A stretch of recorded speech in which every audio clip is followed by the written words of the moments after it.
പഠിച്ചുകൊണ്ടിരുന്നത് എന്തുമായിരുന്നു? ഊർജ്ജതന്ത്രത്തിലെ ദ്രവഫലങ്ങൾ എന്നുള്ള ചാപ്റ്ററിനെ പറ്റിയിട്ടായിരുന്നു അല്ലേ? അപ്പോൾ നമുക്കിനി പുതിയൊരു എന്താണ് ഒരു കൺസെപ്റ്റ് എടുക്കാം. നമ്മൾ മഴ പെയ്യുന്ന സമയത്ത് ചുമരുകളിൽ വെള്ളം പടർന്നു പിടിക്കുന്നത് കാണാം അല്ലേ? ഈർപ്പം പടർന്നു പിടിക്കുന്നത് കാണാം അല്ലേ? ചില വീടുകളിൽ ബാത്റൂമിൻ്റെ സൈഡിലായിട്ട് ചുമരുകളിൽ ഇതുപോലെ വെള്ളം പടർന്നു പിടിക്കാറുണ്ട്. ചില കെട്ടിടങ്ങളിൽ ചോർച്ച പോലെ എന്താണ് നനവ് പടർന്നു പിടിക്കുന്നത് നമ്മൾ കാണാറുണ്ട് ഇല്ലേ? എല്ലാവരും കണ്ടിട്ടില്ലേ? അത് കണ്ടിട്ടുണ്ട്. എന്തായാലും കാരണം ചുമരുകളിലുള്ള ചെറിയ സുഷിരങ്ങളിലൂടെ ഈ നനവ് പടർന്നു പിടിക്കുന്നതാണ് അല്ലേ? നമുക്കതൊരു നിസ്സാരമായിട്ടുള്ള ഒരു ഉദാഹരണങ്ങളിലൂടെ അല്ലെങ്കിൽ ഒരു എക്സ്പെരിമെന്റിലൂടെ നമുക്കത് നോക്കാം. ഇതൊരു ചോക്ക് പീസാണ് അല്ലേ? ഇത് ഞാനൊന്ന് കത്തിക്കാൻ ശ്രമിച്ചു നോക്കട്ടെ. കത്തുന്നുണ്ടോ? ഇല്ല. ഇതേ ചോക്ക് പീസിനെ ഞാൻ എന്ത് ചെയ്യാണ്? മണ്ണെണ്ണയിലേക്ക് മുക്കി നിർത്തിയിട്ടുണ്ട്. മണ്ണെണ്ണയിലേക്ക് മുക്കി നിർത്തിയിട്ടുള്ള ഈ ചോക്ക് പീസിനെ ഞാനൊന്ന് കത്തിക്കാൻ ശ്രമിക്കുകയാണേ. കത്തുന്നുണ്ടോ? കത്തിപ്പിടിക്കുന്നുണ്ടല്ലേ? ഇതിൽ നിന്ന് നിങ്ങൾക്ക് എന്ത് മനസ്സിലായി? ചോക്ക് പീസ് വെറുതെയുള്ള ചോക്ക് പീസ്, ഒന്നിലും മുക്കി നിർത്താത്ത ചോക്ക് പീസിനെ കത്തിച്ചപ്പോഴത്തേക്കും എന്ത് പറ്റിയില്ല? കത്തിക്കാൻ പറ്റിയില്ല. ശരിയല്ലേ? അതേസമയം ഞാൻ മണ്ണെണ്ണയിൽ നിർത്തിയിട്ടുള്ള ചോക്ക് പീസിനെ എന്ത് ചെയ്തു? കത്തിച്ചപ്പോഴത്തേക്കും നനവ് പടർന്നു പിടിച്ചു, അത് കത്തുകയും ചെയ്തു. എന്തായിരിക്കും സംഭവിച്ചിട്ടുണ്ടാവുക? ഈ ചോക്ക് പീസിലെ താഴ്വശത്ത് നിന്നും മുകളിലേക്ക് എന്ത് സംഭവിച്ചു? ഈ മണ്ണെണ്ണ എന്ന് പറയുന്ന ദ്രാവകം പടർന്ന് അതിൻ്റെ മുകളറ്റം വരെ പടർന്നു പിടിച്ചു. അത് കാരണം എനിക്ക് എന്ത് ചെയ്തു? ഇതിനെ കത്തിക്കാൻ പറ്റിയല്ലേ? പിന്നെ നമുക്ക് എന്തായിട്ട് യൂസ് ചെയ്യാം? മണ്ണെണ്ണ വിളക്കായിട്ട് യൂസ് ചെയ്യാം അല്ലേ?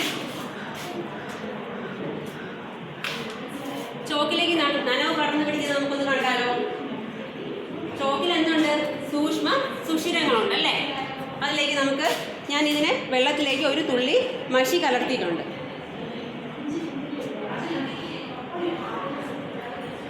പിടിച്ചോ? നനവ് പടർന്ന് പിടിക്കുന്നുണ്ട് അല്ലേ?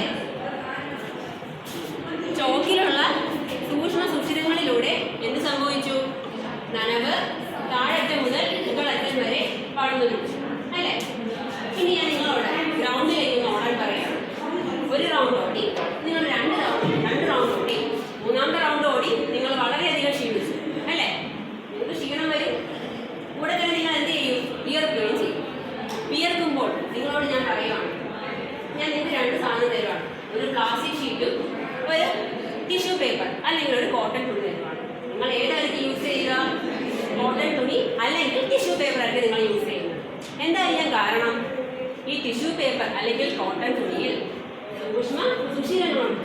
അതിനെന്തിനെ വലിച്ചെടുക്കാനുള്ള കഴിവുണ്ട്? നമ്മുടെ വിയർപ്പായിട്ടുള്ള ആ ഒരു ദ്രാവക വസ്തുവിനെ വലിച്ചെടുക്കാനുള്ള കഴിവുള്ളതിനാൽ നമ്മൾ എന്തായിരിക്കും തിരഞ്ഞെടുക്കുന്നത്? ആ കോട്ടൺ തുണി അല്ലെങ്കിൽ ടിഷ്യൂ പേപ്പർ ആയിരിക്കും തിരഞ്ഞെടുക്കുന്നത്. പ്ലാസ്റ്റിക് അതിനുള്ള കഴിവുണ്ടോ? പ്ലാസ്റ്റിക്കിൽ സൂക്ഷ്മ സുഷിരങ്ങളോ അങ്ങനെയുള്ള നനവിന് പടർന്ന് പിടിക്കാൻ പറ്റുന്ന രീതിയിലുള്ള സുഷിരങ്ങൾ ഉണ്ടായിരിക്കില്ല അല്ലേ? അതിനാൽ നമുക്ക് എന്ത് ചെയ്യാൻ പറ്റില്ല? കോട്ടൺ തുണി അല്ലാതെ പ്ലാസ്റ്റിക് പേപ്പറിന് നമുക്ക് എടുക്കാൻ പറ്റില്ല. ഇതുപോലുള്ള സാഹചര്യങ്ങൾ നിങ്ങളുടെ വീടുകളിലുണ്ട്. നമ്മൾ ഓണാവുമ്പോഴത്തേക്കും മൺചിരാതുകൾ തെളിയിക്കാറുണ്ട്. ചിലവരുടെ വീടുകളിൽ നിലവിളക്കുകൾ തെളിയിക്കാറുണ്ട്. നിലവിളക്കിലെ എന്താണ് തിരി ഈ വിളക്കിലെ എണ്ണ വലിച്ചെടുത്ത് അതിൻ്റെ തുമ്പറ്റം വരെ എത്തിക്കുന്നു. അത് കാരണം എന്ത് സംഭവിക്കുന്നു? വിളക്കിന് ആ എണ്ണയുടെ സഹായത്തോടു കൂടി കത്താൻ പറ്റുന്നു അല്ലേ? എന്താണ്? ആ തിരിയിലെ സൂക്ഷ്മ സുഷിരങ്ങളിലൂടെയാണ് ഈ എണ്ണ പടർന്നു പിടിക്കുന്നത് ആണല്ലോ. ഇനി ഞാൻ നിങ്ങൾക്ക് ഒരു പിക്ചർ കാണിച്ചു തരാം. നോക്കൂ, രണ്ട് ബീക്കറുകളിൽ ഞാൻ രണ്ട് തരം ദ്രാവകങ്ങളാണ് എടുത്തിട്ടുള്ളത്. നീല നിറത്തിൽ കാണുന്നത് ജലവും ചാരനിറത്തിൽ കാണുന്നത് മെർക്കുറിയുമാണ് അല്ലേ? രണ്ട് ബീക്കറിലെയും എന്താണ്? ജലത്തിൻ്റെയും മെർക്കുറിയുടെയും അളവ് സമാനമായിട്ടാണ് നിൽക്കുന്നത് അല്ലേ? കാണാമല്ലോ. ബീക്കറിലെ ജലവും മെർക്കുറിയും സമാന അളവിലാണ് ഞാൻ എന്തെടുത്തിരിക്കുന്നത്? ബീക്കറിലെ ജലത്തിൻ്റെയും മെർക്കുറിയുടെയും അളവ് എടുത്തിരിക്കുന്നത് അല്ലേ? ഞാൻ അതിലേക്ക് എന്ത് താഴ്ത്തുകയാണ്? ഒരു ക്യാപ്പിലറി ട്യൂബ് താഴ്ത്തുകയാണ്. ക്യാപ്പിലറി ട്യൂബ് നിങ്ങൾക്ക് എല്ലാവർക്കും അറിയാമല്ലോ. മുടിനാരിൻ്റെ അത്രയും ആ സൈസുള്ള ഒരു ട്യൂബാണ് ക്യാപ്പിലറി ട്യൂബ് എന്ന് പറയുന്നത്. അതിൽ വരുമ്പോഴത്തേക്കും ഈ ജലം അല്ലെങ്കിൽ ഈ മെർക്കുറിക്ക് എന്ത് സംഭവിക്കുന്നു? ഉള്ളിലേക്ക് കടക്കുന്നു. കടന്നത് കാരണം എന്ത് സംഭവിച്ചു? ജലത്തിന്റെ അവിടെ എന്ത് സംഭവിച്ചു? അതിന്റെ നില ഉയർന്നു അല്ലേ? മെർക്കുറിയോ? മെർക്കുറി നമ്മുടെ ബീക്കറിലെ ലെവലിനേക്കാളും താഴ്ന്നു. അപ്പൊ നിങ്ങൾക്ക് ഇതിൽ നിന്ന് എന്ത് മനസ്സിലാക്കാം? ഒരു ഉയർച്ചയോ അല്ലെങ്കിൽ താഴ്ചയോ ഉണ്ടാവാം. ഉയർച്ച മാത്രമല്ല എപ്പോഴും ഉണ്ടാവുന്നത്, താഴ്ചയും ഉണ്ടാവാം. അപ്പൊ എന്താണ് നമുക്ക് ഈ ഒരു കൺസെപ്റ്റ് നമുക്ക് മനസ്സിലാക്കാം. കേശികത്വം എന്ന് പറയുന്ന ആ ഒരു കൺസെപ്റ്റോട് കൂടിയാണ് ഇതെന്ത് സംഭവിക്കുന്നത്? ഈ ഉയർച്ചയും താഴ്ചയും ഉണ്ടാവുന്നത്. എന്താണ് കേശികത്വം?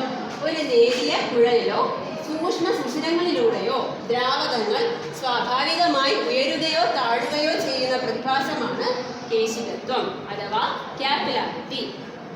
മനസ്സിലായോ? എല്ലാവർക്കും മനസ്സിലായെന്ന് വിചാരിക്കുന്നു. Thank you.